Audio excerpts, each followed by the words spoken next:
Hey, Eastview family. Happy Tuesday to you. I'm Nikki Green. No, just kidding.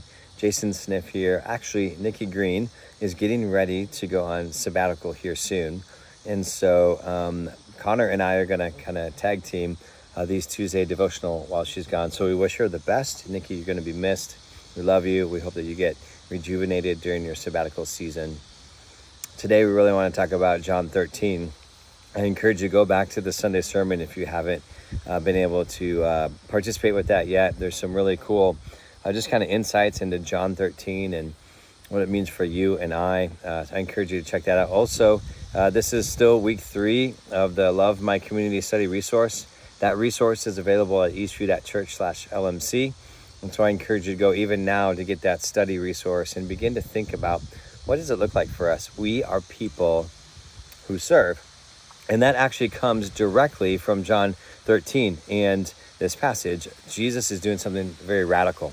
But I really want to focus and zoom in on something that's really difficult for me. Maybe it will be for you in the midst of this. In verses 1 through 5, it says, "Now before the feast of the Passover, when Jesus knew that his hour had come to depart out of this world, having loved his own who were in the world, he loved them to the end. During supper, when the devil had already put into the heart of Judas Iscariot, Simon's son, to betray him, Jesus, knowing that the Father had given all things into his hands, rose from supper." It goes on to say that he washed his disciples' feet. And that's super amazing. We get that as a humble servant. But let's not forget, he washed the feet of Judas. Judas was his betrayer. Judas was the one that was going to lead him into death.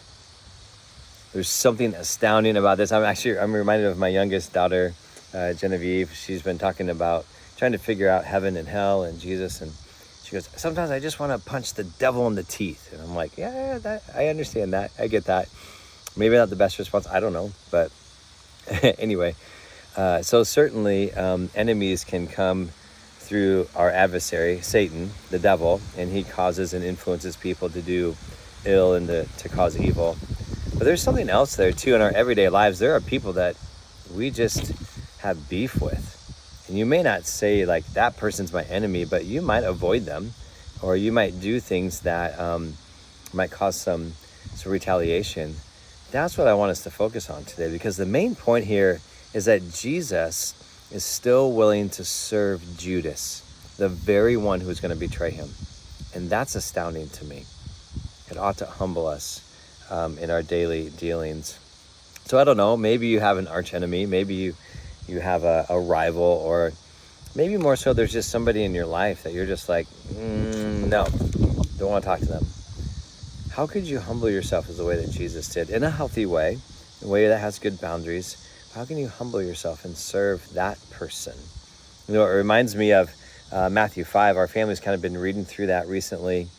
And 2 things there. Here's one of them. Blessed, which are the makers and maintainers of peace, for they will be called the sons of God. What it really means there is that you have spiritual calm and that you have life joy because you're in God's favor. So you're blessed when you make or maintain peace. The other one is towards the end of the chapter, and verse 43.